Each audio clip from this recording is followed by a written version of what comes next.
Welcome back to our channel. Let's continue with a more in-depth breakdown and explanation of Project 2025. Imagine a plan that could transform the entire U.S. government in less than a year. A blueprint designed to reshape American society from its core. This is Project 2025, an ambitious and controversial agenda created by some of the most influential conservative minds in the country. Developed by Paul Dans and Steve Groves and endorsed by the Heritage Foundation, this plan is guided by 4 key pillars, each designed to bring sweeping changes to how America is governed. Visit the 4 thematic pillars from the introduction. The 4 pillars. Pillar 1 establishes a unified vision for the governance of major federal agencies, providing a framework for the next president to decide the future path. It's a blueprint for how the conservative movement envisions the future of government. Pillar 2 aims to fast-track loyalists into key government positions.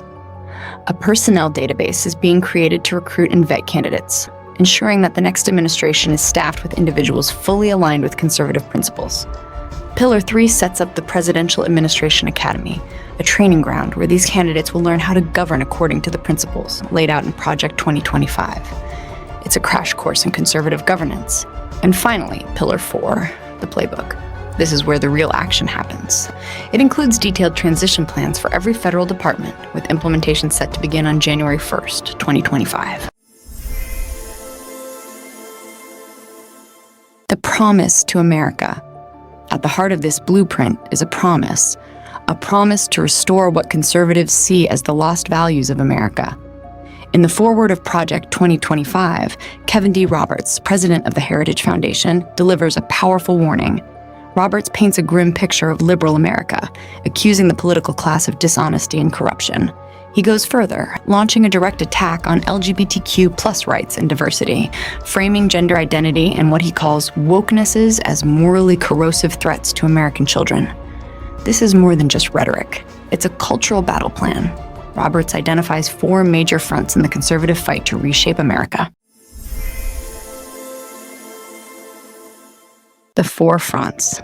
The first front is a campaign to restore the family as the centerpiece of American life. Roberts emphasizes the need to protect children and to fight against what he calls unnatural love, a thinly veiled attack on homosexuality. Next is the effort to dismantle the administrative state, what conservatives view as an overreaching federal bureaucracy, and return self-governance to the people. This is where the mass firing of civil servants and the rollback of government oversight come into play. The third front focuses on defending America's sovereignty, sealing the borders, combating environmental protection policies, and taking an aggressive stance against China and globalism.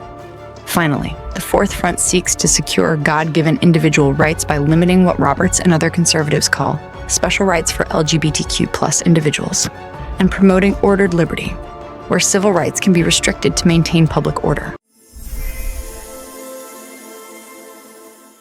The road ahead. Project 2025 is more than just a plan for political change. It represents the culmination of decades of conservative ideology, designed to reshape America's political, social, and cultural landscape. With 2025 on the horizon, and the battle lines have been drawn. But the question remains, will this vision for America unite the country, or deepen its divisions? Stay with us as we continue to explore the implications of Project 2025 and the political forces shaping America's future. Like, comment, and subscribe for more in-depth analysis.